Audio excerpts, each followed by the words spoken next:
Di tengah gemerlap kota Boyolali yang tenang, tersembunyi sebuah kisah tentang perjuangan, pengkhianatan, harapan, dan takdir yang tak terduga. Jujun, seorang wanita sederhana, harus menelan pil pahit pernikahan yang kandas setelah belasan tahun. Namun, di balik kehancuran hati, Allah telah menyiapkan kejutan indah yang membawanya melintasi benua, dari hinaan dan keputusasaan menuju kebahagiaan yang tak terukur. Inilah kisah Jujun, istri seorang mantan TKI yang menjelma menjadi nyonya seorang CEO multinasional di tanah Mesir. Impian pernikahan di kota susu. Jujun, seorang gadis manis dengan senyum yang menawan dan mata yang selalu memancarkan kehangatan, lahir dan tumbuh besar di Boyolali, sebuah kota yang dikenal dengan julukan Kota Susu karena kekayaan hasil peternakannya. Sejak kecil, Jujun sudah terbiasa dengan kehidupan sederhana namun penuh kebersamaan. Ayahnya adalah seorang pegawai negeri sipil dengan gaji pas-pasan, sementara ibunya adalah ibu rumah tangga yang cekatan dalam mengelola keuangan keluarga. Mereka mengajarkan Jujun tentang nilai-nilai kesederhanaan, kejujuran, dan pentingnya menjaga keharmonisan keluarga. Di usia yang relatif muda, 19 tahun, Jujun memutuskan untuk melabuhkan hatinya pada seorang pemuda bernama Bagus. Bagus adalah pemuda asli Boyolali, dikenal sebagai pribadi yang santun, pekerja keras, dan memiliki impian besar untuk masa depan. Pertemuan mereka berawal dari sebuah acara desa, dan tak butuh waktu lama bagi benih-benih cinta untuk tumbuh di antara keduanya. Bagus berhasil memikat hati Jujun dengan keseriusan dan ketulusannya. Ia bukan tipe pria yang suka berfoya-foya, melainkan seorang yang bertanggung jawab dan memiliki visi jelas untuk membangun rumah tangga.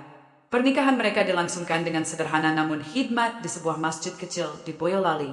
Keluarga besar dari kedua belah pihak berkumpul, memberikan restu dan doa terbaik untuk pasangan muda ini. Jujun dan Bagus membangun biduk rumah tangga mereka dengan penuh cinta dan harapan di sebuah rumah kecil yang mereka sewa, tak jauh dari pusat kota. Mereka berdua memiliki impian sederhana, hidup bahagia, memiliki anak-anak yang saleh dan berbakti, serta bisa membangun rumah sendiri suatu hari nanti. Tahun-tahun awal pernikahan mereka dilalui dengan penuh kebahagiaan. Jujun dengan telaten mengurus rumah tangga, memastikan setiap kebutuhan Bagus terpenuhi, dan menjadi pendamping setia bagi suaminya. Bagus bekerja keras di sebuah pabrik lokal, dan setiap sore ia akan pulang dengan senyum lelah namun bahagia, disambut oleh masakan lezat yang disiapkan Jujun. Mereka sering menghabiskan waktu bersama, duduk di teras rumah sambil berbagi cerita tentang hari-hari mereka, atau berjalan-jalan santai di alun-alun kota. Cinta mereka terasa begitu murni dan sederhana, jauh dari hiruk-pikuk ambisi duniawi. Namun, di balik kebahagiaan itu, ada satu kerinduan yang belum terpenuhi, kehadiran buah hati. Setelah 2 tahun menikah, mereka belum juga dikaruniai seorang anak. Awalnya, mereka tidak terlalu memikirkannya. Mereka percaya bahwa anak adalah rezeki dari Tuhan dan akan datang pada waktu yang tepat. Mereka saling menguatkan, meyakinkan satu sama lain bahwa mereka akan terus berusaha dan berdoa. Keluarga besar pun memberikan dukungan, meskipun sesekali ada pertanyaan lembut dari kerabat tentang kapan mereka akan memiliki momongan. Jujun dan Bagus selalu menjawab dengan senyum dan keyakinan bahwa Allah akan memberikan yang terbaik. Mereka tidak tahu bahwa kerinduan akan anak ini akan menjadi ujian terbesar bagi pernikahan mereka di masa depan. Merantau dan usaha mentereng. Setelah 2 tahun mengarungi bahtera rumah tangga, Bagus dan Jujun menyadari bahwa penghasilan Bagus dari pabrik lokal belum cukup untuk mewujudkan impian mereka yang lebih besar, terutama untuk memiliki rumah sendiri dan mempersiapkan masa depan yang lebih baik. Setelah berdiskusi panjang dan mempertimbangkan segala risiko, Bagus memutuskan untuk mengadu nasib ke Taiwan sebagai tenaga kerja Indonesia, TKI. Taiwan, dengan industri manufaktur dan perikanannya yang maju, menjanjikan upah yang jauh lebih tinggi dibandingkan di Indonesia. Ini adalah keputusan berat, karena berarti mereka harus berpisah untuk sementara waktu. Jujun dengan berat hati melepas kepergian suaminya di bandara. Air mata tak terbendung membasahi pipinya saat melambaikan tangan kepada Bagus yang berjalan menjauh. Namun, ia yakin ini adalah pengorbanan demi masa depan yang lebih baik. Ia berjanji pada dirinya sendiri untuk menjaga diri dan mendoakan suaminya agar selalu sehat dan sukses di perantauan. 5 tahun berlalu, Jujun menjalani hari-harinya di Boyolali dengan penuh kesabaran. Ia tetap mengurus rumah tangga, sesekali membantu ibunya berjualan pecel, dan selalu menunggu kabar dari Bagus. Komunikasi mereka terbatas pada telepon sesekali dan surat yang dikirimkan. Setiap kali menerima kiriman uang dari Bagus, Jujun akan menyisihkannya dengan cermat, memupuk harapan akan masa depan yang lebih cerah. Akhirnya, penantian panjang itu berakhir. Setelah 5 tahun berjuang di Taiwan, Bagus kembali ke Boyolali dengan membawa hasil jerih payahnya. Ia tidak hanya membawa uang, tetapi juga pengalaman berharga dan wawasan baru tentang dunia bisnis. Jujun menyambutnya dengan pelukan erat dan air mata kebahagiaan. Mereka berdua telah melewati masa sulit, dan kini saatnya untuk membangun mimpi bersama. Dengan modal yang cukup, Bagus dan Jujun kemudian membuka usaha showroom mobil bekas di Boyolali. Awalnya, usaha mereka kecil-kecilan, hanya dengan beberapa unit mobil yang mereka beli dari kenalan. Jujun membantu Bagus dalam urusan administrasi dan melayani pelanggan yang datang. Bagus, dengan keuletan dan kemampuannya dalam bernegosiasi, berhasil mendapatkan pasokan mobil bekas berkualitas dengan harga yang bersaing. Ia juga dikenal jujur dan ramah, sehingga banyak pelanggan yang percaya padanya. Berkat kerja keras dan keuletan Bagus, serta dukungan penuh dari Jujun, usaha mereka berkembang pesat. Dari hanya beberapa unit mobil, showroom mereka kini memiliki puluhan unit mobil bekas berbagai merek dan tipe. Mereka membuka cabang baru di kota-kota tetangga, memperluas jaringan bisnis mereka. Lambat laun, showroom mobil bekas mereka tidak hanya menjadi yang terbesar di Boyolali, tetapi juga dikenal di seluruh wilayah Karesidenan Surakarta. Kesuksesan materi yang mereka raih jauh melampaui impian sederhana mereka di awal pernikahan.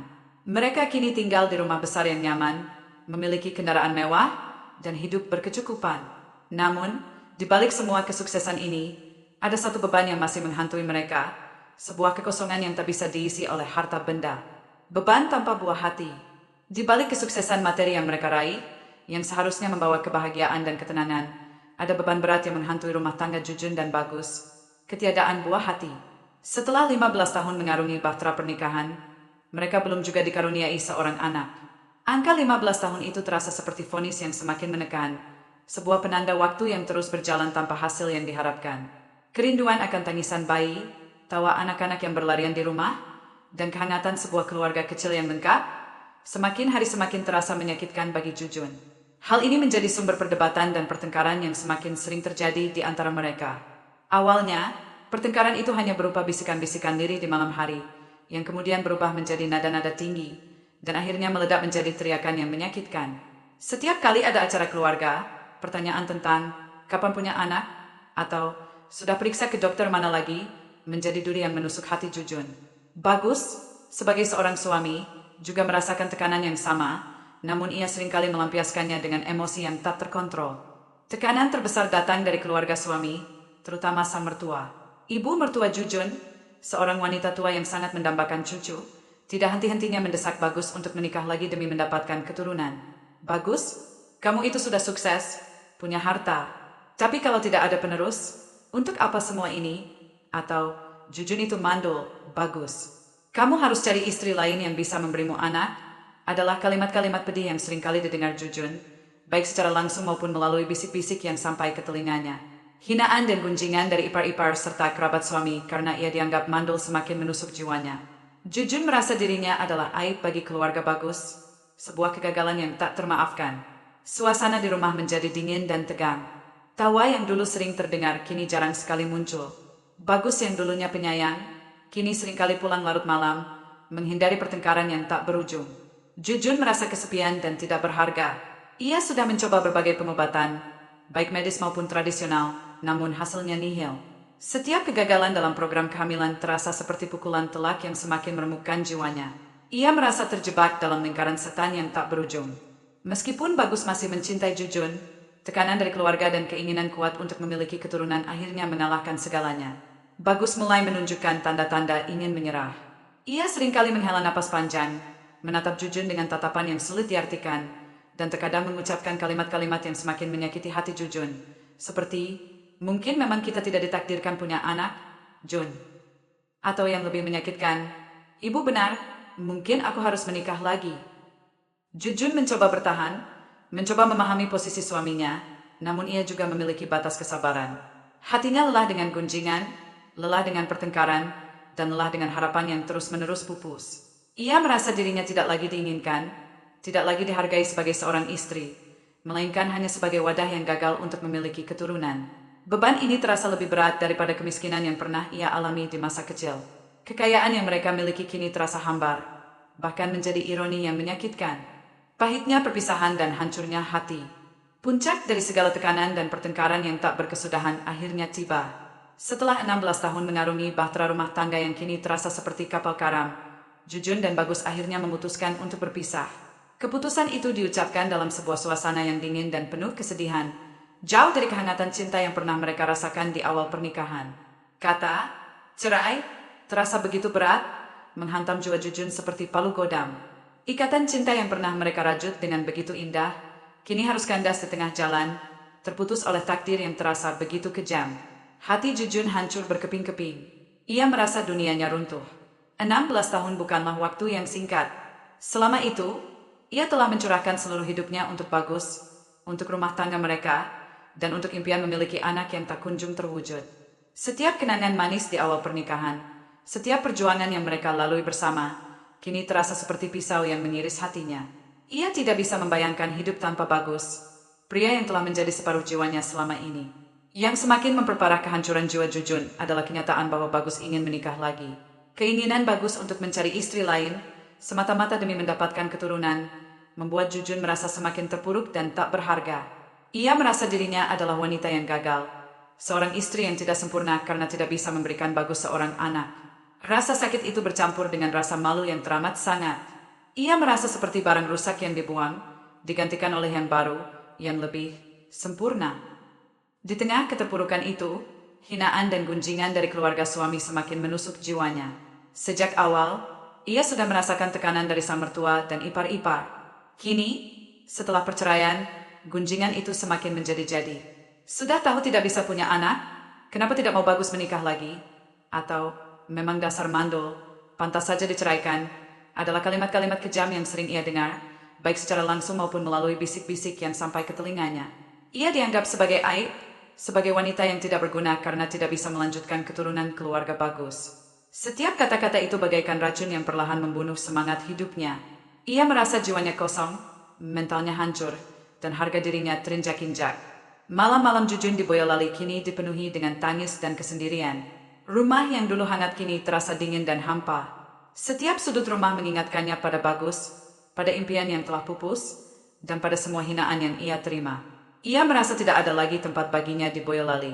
Kota yang dulu menjadi saksi bisu kebahagiaannya, kini menjadi saksi bisu kehancurannya. Ia merasa tidak punya siapa-siapa, tidak punya tujuan, dan tidak punya masa depan. Dalam keputusasaan yang mendalam itu, sebuah pikiran muncul di benaknya. Ia harus pergi. Ia harus meninggalkan Boyolali, meninggalkan semua kenangan pahit, meninggalkan semua gunjingan yang menyakitkan. Ia harus memulai hidup baru, di tempat yang jauh, di mana tidak ada yang mengenalnya, dan tidak ada yang tahu tentang masa lalunya yang kelam. Ia tahu, ini bukan hal mudah. Ia tidak punya pekerjaan, tidak punya banyak uang, dan tidak punya tujuan yang jelas. Namun, ia merasa tidak punya pilihan lain. Ia harus melarikan diri dari rasa sakit yang tak tertahankan ini. Dengan sisa-sisa kekuatan yang ia miliki, Jujun mulai merencanakan langkah selanjutnya, sebuah langkah nekat menuju ketidakpastian. Merantau ke kota Atlas. Setelah perceraian yang menyakitkan, yang meninggalkan luka menganga di hati dan jiwanya, Jujun memutuskan untuk meninggalkan Boyolali. Kota yang dulu menjadi saksi bisu kebahagiaan dan kini menjadi saksi bisu kehancurannya, terasa menyesakan baginya. Ia butuh tempat baru, tempat di mana ia bisa bernapas lega, melupakan masa lalu, dan mencoba membangun kembali hidupnya dari nol. Pilihannya jatuh pada Semarang, sebuah kota besar di pesisir utara Jawa Tengah, yang dikenal dengan julukan Kota Atlas. Dengan sisa-sisa tabungan yang tak seberapa dan semangat yang nyaris padam, Jujun tiba di Semarang. Ia menyewa sebuah kamar kos kecil di daerah pinggiran kota, yang hanya cukup untuk satu orang. Hari-hari pertamanya di Semarang dihabiskan untuk mencari pekerjaan. Ia melamar ke berbagai tempat, dari toko kelontong hingga restoran, namun belum ada yang cocok. Ia merasa putus asa, namun ia tidak menyerah. Ia tahu, ia harus bertahan demi dirinya sendiri. Akhirnya, ia mendapat tawaran untuk bekerja sebagai agen properti. Pekerjaan ini menjanjikan komisi besar jika berhasil menjual properti, namun juga menuntut keahlian dalam berkomunikasi dan bernegosiasi. Jujun, dengan pengalaman singkatnya sebagai SPG di Jogja, merasa ini adalah kesempatan yang bisa ia coba. Ia berharap bisa memanfaatkan kemampuan komunikasinya untuk sukses di bidang ini. Ia belajar tentang berbagai jenis properti, lokasi strategis, dan cara menarik pembeli. Ia bekerja keras, dari pagi hingga sore, berkeliling kota, bertemu dengan calon pembeli, dan mempromosikan properti. Namun, Dewi Fortuna belum berpihak padanya. 6 bulan berlalu, dan Jujun belum berhasil menjual satu rumah pun. Pasar properti sedang lesu, dan persaingan antar agen sangat ketat. Ia sudah berusaha keras, menghabiskan banyak waktu dan tenaga, namun hasilnya nihil. Setiap bulan, ia hanya menerima gaji pokok yang sangat kecil. Tidak cukup untuk menutupi biaya hidupnya di Semarang. Tekanan dari atasan dan rekan kerja mulai terasa. Ia seringkali mendengar bisik-bisik tentang kinerjanya yang buruk, dan ia merasa semakin terpojok. Akhirnya, Jujun terpaksa menerima kenyataan pahit. Ia di PHK. 6 bulan bekerja tanpa hasil, membuatnya dianggap tidak produktif oleh perusahaan. Surat pemutusan hubungan kerja itu terasa seperti pukulan telak yang kesekian kalinya. Jujun merasa dunianya kembali runtuh. Ia sudah kehilangan suami, kehilangan impian memiliki anak, dan kini ia kehilangan pekerjaannya. Ia kembali menganggur, dengan sisa uang yang semakin menipis, dan tanpa arah yang jelas. Rasa putus asa menyelimuti dirinya. Ia merasa tidak ada lagi harapan baginya di Indonesia. Ia merasa dirinya adalah wanita yang tidak beruntung, yang selalu gagal dalam setiap aspek kehidupannya. Dalam keputusasaan yang mendalam itu, sebuah ide nekat muncul di benaknya. Ia harus pergi lebih jauh. Ia harus meninggalkan Indonesia, meninggalkan semua kenangan pahit, dan mencari peruntungan di negeri yang sama sekali baru. Ia teringat pada cerita-cerita tentang tenaga kerja wanita, TKW, di luar negeri, yang meskipun keras, namun menjanjikan penghasilan yang lebih baik. Ia tahu, ini adalah langkah yang sangat berisiko, namun ia merasa tidak punya pilihan lain. Ia harus berani mengambil risiko ini demi mencari kebahagiaan yang selama ini hilang dari hidupnya, meskipun ia tidak tahu apakah kebahagiaan itu benar-benar ada di negeri orang. Langkah nekat ke tanah piramida. Dengan sisa uang yang dimilikinya, yang kini hanya cukup untuk biaya keberangkatan dan sedikit bekal hidup, Jujun mengambil keputusan paling nekat dalam hidupnya. Ia memilih untuk menjadi tenaga kerja wanita, TKW, di Mesir, sebuah negara yang sama sekali tidak pernah ia bayangkan akan ia kunjungi. Ia telah mendengar berbagai cerita tentang kehidupan TKW di Timur Tengah, baik yang manis maupun yang pahit. Namun, ia merasa tidak punya pilihan lain. Ia harus melarikan diri dari masa lalunya yang menyakitkan dan mencari secercah harapan di tempat yang jauh. Proses pengurusan dokumen dan visa untuk ke Mesir tidaklah mudah. Jujun harus berurusan dengan berbagai birokrasi yang rumit, menghadapi calo-calo yang tidak jujur, dan menelan janji-janji manis yang seringkali tidak terbukti. Ia menghabiskan berminggu-minggu, bahkan berbulan-bulan, untuk mengurus segala sesuatunya. Setiap kali ia merasa putus asa, ia teringat pada kehancuran hatinya di Boyolali, dan itu memberinya kekuatan untuk terus maju. Ia tahu, ia tidak bisa kembali. Akhirnya, dengan segala keterbatasan dan ketidakpastian, Jujun berhasil menginjakkan kaki di Kairo, ibu kota Mesir. Udara panas yang menyengat, hiruk-pikuk kota yang padat, dan bangunan-bangunan kuno yang megah menyambutnya. Segalanya terasa asing, namun ada sedikit rasa lega karena ia telah berhasil melangkah sejauh ini. Ia diterima bekerja sebagai asisten rumah tangga di sebuah keluarga kaya di Kairo, merangkap menjaga toko parfum milik majikannya. Ini adalah pekerjaan ganda yang menuntut banyak waktu dan tenaga. Kehidupannya di rumah majikannya sangat berbeda dari yang ia bayangkan. Ia harus bangun pagi buta, membersihkan rumah yang besar, menyiapkan makanan, dan melayani segala kebutuhan keluarga majikannya. Setelah itu, ia harus pergi ke toko parfum, menjaga toko, melayani pembeli, dan mengatur stok. Jam kerjanya sangat panjang, seringkali dari pagi hingga larut malam, dengan sedikit waktu istirahat. Gaji yang ia terima memang lebih besar dari yang ia dapatkan di Indonesia, namun ia harus bekerja sangat keras untuk itu. Jujun berharap di negeri yang jauh ini, ia bisa menemukan kebahagiaan yang selama ini hilang dari hidupnya. Ia berharap bisa memulai lembaran baru, melupakan semua kepedihan masa lalu, dan menemukan kedamaian. Namun, ia tidak tahu bahwa takdir masih menyimpan ujian yang lebih berat baginya di tanah piramida ini. Kebahagiaan yang ia cari masih terasa begitu jauh, tersembunyi di balik tirai penderitaan yang akan segera ia hadapi. Derita di negeri orang. Namun, kehidupan Jujun di Mesir jauh dari kata bahagia. Harapan yang ia bawa dari Indonesia untuk menemukan kedamaian dan kebahagiaan di negeri orang justru berbalik menjadi mimpi buruk yang tak pernah ia duga. Sejak hari pertama bekerja, ia sudah merasakan ada yang tidak beres. Bosnya, seorang pria parubaya yang kaya raya namun memiliki sifat temperamental, seringkali melontarkan perlakuan kasar dan hujatan kepadanya. Kata-kata pedas, makian, bahkan terkadang lemparan barang-barang kecil menjadi makanan sehari-hari. Jujun seringkali menangis dalam diam di kamarnya yang sempit, merindukan kehangatan keluarga dan kebebasan yang dulu ia miliki. Yang lebih mengerikan, tatapan mata bosnya yang penuh nafsu membuatnya merasa tidak nyaman dan terancam. Setiap kali ia berpapasan dengan bosnya, tatapan itu selalu mengikutinya, membuatnya merinding dan merasa jijik. Bosnya seringkali mencari-cari alasan untuk berada di dekat Jujun, melontarkan pujian-pujian yang menjijikkan, atau bahkan mencoba menyentuhnya secara tidak pantas. Jujun berusaha sebisa mungkin menghindari bosnya, bekerja dengan cepat dan efisien agar tidak terlalu lama berada di dekatnya. Ia selalu berdoa agar Allah melindunginya dari segala kejahatan. Puncaknya, suatu malam saat seluruh anggota keluarga majikannya sedang pergi, hanya tersisa Jujun dan bosnya di rumah besar itu. Jujun sedang membereskan ruang tamu ketika bosnya tiba-tiba menghampirinya. Pria itu mengunci pintu, dan dengan tatapan mata yang gelap, ia mulai mendekati Jujun. Jantung Jujun berdebar kencang, rasa takut mencekiknya. Ia berusaha mundur, namun bosnya terus mendesak.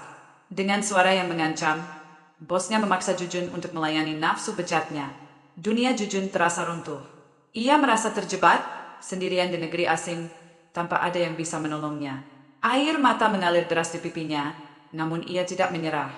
Ia teringat pada semua penderitaan yang telah ia lalui, pada kehancuran pernikahannya, pada hinaan yang ia terima. Ia tidak akan membiarkan dirinya hancur lagi. Dengan sekuat tenaga yang ia miliki, yang entah dari mana datangnya, Jujun mengumpulkan seluruh keberaniannya. Saat bosnya mencoba mendekat, Jujun dengan sigap menendang perut bosnya sekuat tenaga. Pria itu terhuyung, meringis kesakitan. Tanpa membuang waktu sedetik pun, Jujun segera melarikan diri keluar rumah. Ia berlari secepat mungkin, menembus kegelapan malam di jalanan Kairo yang asing. Ia tidak tahu kemana ia harus pergi, yang ia tahu hanyalah ia harus menjauh dari rumah neraka itu. Rasa takut, panik, dan trauma menyelimuti dirinya. Ia terus berlari, napasnya terengah-engah, air mata bercampur keringat membasahi wajahnya. Ia berlari tanpa arah, melewati ganggang sempit, jalanan ramai, dan kerumunan orang yang tak ia kenal. Ia merasa sangat sendirian, terasing di negeri orang. Pertolongan di rumah Allah. Setelah berlari sejauh kurang lebih 3 kilometer dalam ketakutan yang mencekam, dengan napas terengah-engah dan jantung berdebar kencang, Jujun menemukan sebuah bangunan yang memancarkan cahaya redup di kejauhan. Semakin dekat, ia menyadari itu adalah sebuah masjid. Kubah dan menaranya menjulang tinggi di bawah langit malam Kairo yang bertaburan bintang. Dengan hati penuh harap, Jujun melangkahkan kakinya yang gemetar ke dalam masjid. Suasana di dalamnya terasa begitu damai dan menenangkan, kontras dengan kekacauan yang baru saja ia alami. Aroma wangi dupa dan lantunan ayat suci Al-Quran sayup-sayup terdengar, memberikan ketenangan bagi jiwanya yang terguncang. Ia melihat seorang pria parubaya, pengurus masjid, sedang membereskan beberapa karpet. Dengan sisa-sisa kekuatannya, Jujun menghampiri pria itu dan, dalam bahasa Arab yang terbata-bata bercampur bahasa Indonesia, ia menceritakan kejadian mengerikan yang menimpanya. Air mata kembali membanjiri pipinya saat ia mengingat kembali pelecehan yang ia alami. Pengurus masjid itu mendengarkan dengan penuh perhatian. Wajahnya menunjukkan simpati yang mendalam. Ia segera menawarkan bantuan dan tempat berlindung bagi Jujun. Di sanalah, di dalam masjid yang menjadi oase ketenangan itu, Jujun bertemu dengan Peter. Peter adalah seorang pemuda mualaf asal Prancis, berusia 39 tahun. Ia memiliki perawakan tinggi, rambut pirang kecoklatan, dan mata biru yang teduh. Peter datang ke Mesir beberapa tahun yang lalu setelah mengalami titik balik spiritual yang luar biasa dalam hidupnya. Ia menjadi mualaf setelah merasakan kedamaian yang luar biasa saat melihat Ka'bah secara langsung di Mekah. Pengalaman spiritual itu mengubah seluruh pandangan hidupnya. Ia menemukan kebenaran dan ketenangan dalam ajaran Islam, dan kemudian memutuskan untuk meninggalkan kehidupan lamanya di Prancis, memilih untuk tinggal di Mesir demi memperdalam ajaran Islam. Ia kini menjadi salah satu pengurus aktif di masjid tersebut, mengabdikan dirinya untuk membantu sesama dan menyebarkan kebaikan. Peter, yang fasih berbahasa Arab dan Inggris, segera membantu menerjemahkan cerita Jujun kepada pengurus masjid lainnya. Ia mendengarkan kisah Jujun dengan penuh empati, dan hatinya tergerak oleh penderitaan wanita muda itu. Ia melihat ketulusan dan kepolosan di mata Jujun, dan ia merasa harus melakukan sesuatu untuk menolongnya. Masjid itu kebetulan memiliki beberapa kamar tidur kecil yang biasa digunakan oleh musafir atau mereka yang sedang dalam perjalanan spiritual. Saat itu, ada 5 kamar tidur, dan 2 diantaranya sedang kosong. Pengurus masjid, atas saran Peter, segera menawarkan salah satu kamar kosong itu kepada Jujun sebagai tempat berlindung sementara. Jujun sangat bersyukur. Ia merasa Allah telah mengirimkan pertolongan di saat ia paling membutuhkannya. Selama seminggu, Jujun tinggal dan tidur di masjid. Ia menghabiskan hari-harinya dengan beribadah, membaca Al-Quran, dan merenungkan takdir hidupnya.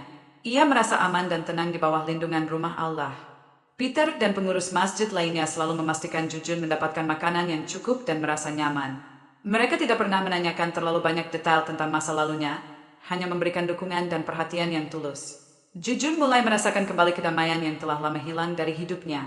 Ia merasa ada harapan baru yang mulai tumbuh di hatinya, sebuah harapan yang bersemi di tengah runtuhan masa lalunya.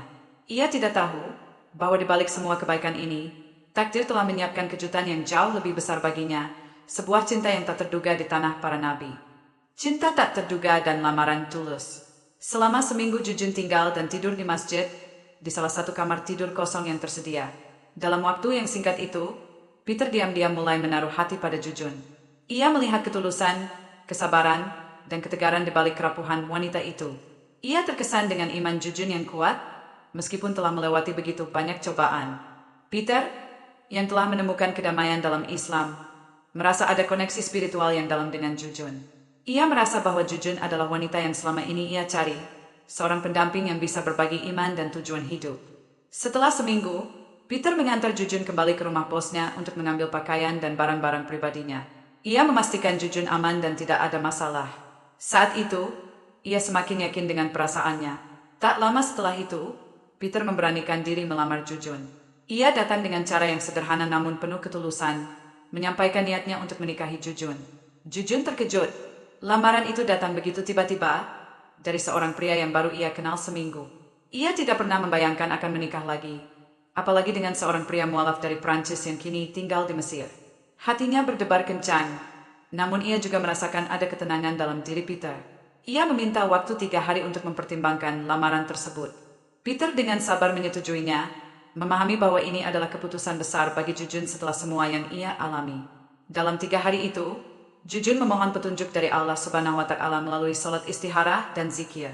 Ia menghabiskan malam-malamnya dengan berdoa, memohon agar Allah menunjukkan jalan yang terbaik baginya. Ia merenungkan semua yang telah terjadi dalam hidupnya, dari pernikahan yang kandas, penderitaan di Mesir, hingga pertolongan yang ia dapatkan di masjid. Ia bertanya pada dirinya sendiri, apakah Peter adalah jawaban atas doa-doanya? Di hari kedua, Allah memberikan jawaban melalui mimpi. Dalam mimpinya, Jujun melihat dirinya berdiri di sebuah taman yang indah, mengenakan pakaian putih bersih, dan di sampingnya berdiri seorang pria yang wajahnya memancarkan cahaya. Pria itu tersenyum padanya, dan di kejauhan, ia melihat sebuah rumah yang nyaman dan hangat. Mimpi itu terasa begitu nyata dan damai, memberikan Jujun ketenangan dan keyakinan. Keesokan harinya, dengan hati yang mantap dan penuh keyakinan, Jujun menemui Peter. Ia menatap mata Peter, yang kini memancarkan harapan. Peter San, ucapnya, suaranya jelas dan tegas. Saya menerima lamaran Anda. Saya bersedia menikah dengan Anda. Peter tertegun. Wajahnya yang semula tegang, kini berbinar-binar penuh kebahagiaan. Senyum lebar terukir di bibirnya. Ia segera menghampiri Jujun, dan tanpa ragu, memeluknya erat. Itu adalah pelukan yang penuh dengan kelegaan, kebahagiaan, dan janji akan masa depan. Jujun merasakan kedamaian yang luar biasa dalam pelukan Peter. Ia tahu, kini adalah awal dari babak baru dalam hidupnya, sebuah babak yang penuh dengan harapan dan cinta yang tulus. Takdir indah di tanah para nabi. Jujun dan Peter menikah secara sederhana dan islami di rumah Peter di Mesir. Suasana pernikahan mereka dipenuhi dengan kehangatan dan keberkahan, jauh dari kemewahan namun kaya akan makna. Hanya dihadiri oleh beberapa pengurus masjid, saksi, dan beberapa teman dekat Peter di Mesir. Jujun, dengan gaun pengantin muslimah yang sederhana namun anggun, memancarkan aura ketenangan dan kebahagiaan. Peter, dalam balutan pakaian yang rapi, menatap Jujun dengan penuh cinta dan rasa syukur. Mereka berdua mengucapkan janji suci pernikahan, mengikatkan diri dalam ikatan suci di bawah naungan agama Islam. Sebelum pernikahan, Peter mengungkapkan sebuah rahasia besar yang selama ini ia simpan rapat-rapat. Ia bukanlah sekadar pengurus masjid biasa, atau seorang mualaf yang hanya hidup dari sedekah. Peter adalah seorang CEO perusahaan investasi skala multinasional yang berbasis di Eropa, dengan kantor cabang di berbagai belahan dunia. Kekayaannya mencapai ratusan juta euro, sebuah angka yang sulit dibayangkan oleh Jujun. Ia memiliki aset di berbagai sektor, dari properti hingga teknologi, dan namanya dikenal di lingkaran bisnis internasional. Peter menjelaskan alasannya menyembunyikan identitas aslinya. Ia ingin menemukan seseorang yang mencintainya apa adanya, bukan karena harta atau statusnya. Ia menikahi Jujun karena melihat perbedaan signifikan antara Jujun dan mantan istrinya yang materialistis dan hanya mengejar harta. Mantan istrinya adalah seorang wanita yang tidak memiliki keinginan untuk memiliki anak, child-free, dan hanya fokus pada karir serta gaya hidup mewah. Peter, yang sangat mendambakan keluarga dan keturunan, merasa tidak menemukan kebahagiaan sejati dalam pernikahan sebelumnya. Ia melihat pada diri Jujun ketulusan, kesalehan, dan hati yang murni, sebuah kombinasi yang sangat ia dambakan. Jujun tidak tahu siapa Peter sebenarnya, dan mencintainya karena kebaikan hatinya dan agamanya. Ini adalah bukti cinta sejati yang dicari Peter. Kabar ini membuat Jujun terkejut, namun ia tidak merasa takut atau terintimidasi. Ia justru semakin bersyukur atas takdir Allah yang begitu indah. Ia tahu, Peter mencintainya karena siapa dirinya, bukan karena apa yang bisa ia berikan. 3 bulan setelah pernikahan mereka, Allah Subhanahu wa Ta'ala menganugerahkan kebahagiaan yang tak terhingga kepada Jujun dan Peter. Jujun dinyatakan hamil, dan tak lama kemudian, ia melahirkan bayi kembar laki-laki dan perempuan yang sehat dan lucu. Tangisan bayi kembar itu memenuhi rumah mereka dengan kebahagiaan yang tak terlukiskan. Jujun, yang selama belasan tahun dihantui oleh label, mandul, dan kerinduan akan anak, kini menjadi seorang ibu dari 2 malaikat kecil. Ini adalah mukjizat, sebuah hadiah terindah dari Allah setelah semua penderitaan yang ia alami. Kini, kehidupan Jujun benar-benar berubah drastis. Ia tidak lagi bekerja sebagai asisten rumah tangga atau menjaga toko parfum. Ia hidup bahagia sebagai nyonya CEO dari perusahaan investasi multinasional. Kekayaan yang mereka miliki kini mencapai triliunan rupiah, jauh melampaui apa yang pernah ia bayangkan. Mereka tinggal di sebuah rumah mewah di Kairo, dengan segala fasilitas yang lengkap. Jujun kini memiliki waktu untuk mengurus anak-anaknya, belajar tentang dunia investasi dari Peter, dan aktif dalam kegiatan sosial serta keagamaan. Meskipun hidupnya kini bergelimang harta dan kemewahan, Jujun tidak pernah melupakan asal-usulnya. Ia tetap menjadi wanita yang sederhana, rendah hati, baik hati, dan salah seperti dulu. Ia seringkali berkomunikasi dengan keluarganya di Boyolali, menceritakan kebahagiaannya, dan mengirimkan bantuan finansial untuk mereka. Ia juga tidak pernah melupakan masjid yang telah memberinya perlindungan, dan seringkali menyumbangkan sebagian hartanya untuk kepentingan masjid dan kaum duafa. Kisah Jujun adalah bukti nyata bahwa rencana Allah selalu lebih indah dari apa yang kita bayangkan. Dari seorang wanita yang hancur jiwa dan mentalnya karena perceraian dan hinaan, yang harus merantau ke negeri asing dan menghadapi penderitaan, Allah mengangkat derajatnya, memberinya cinta sejati, keluarga, dan kekayaan yang tak terhingga. Ia adalah inspirasi bagi banyak wanita, bahwa setiap cobaan pasti ada hikmahnya, dan bahwa setelah kesulitan, pasti ada kemudahan. Sungguh sebuah perjalanan hidup yang penuh liku dan tak terduga, bukan? Dari kerasnya kehidupan di Boyolali hingga menjadi nyonya seorang CEO kaya raya di Mesir, kisah Jujun membuktikan bahwa rencana Allah selalu lebih indah dari apa yang kita bayangkan. Jangan lupa untuk terus mengikuti kisah-kisah inspiratif lainnya di channel ini. Tekan tombol subscribe dan jangan lupa absen di kolom komentar. Tulis dari kota mana saja kalian menyaksikan kisah Jujun ini. Sampai jumpa di video berikutnya.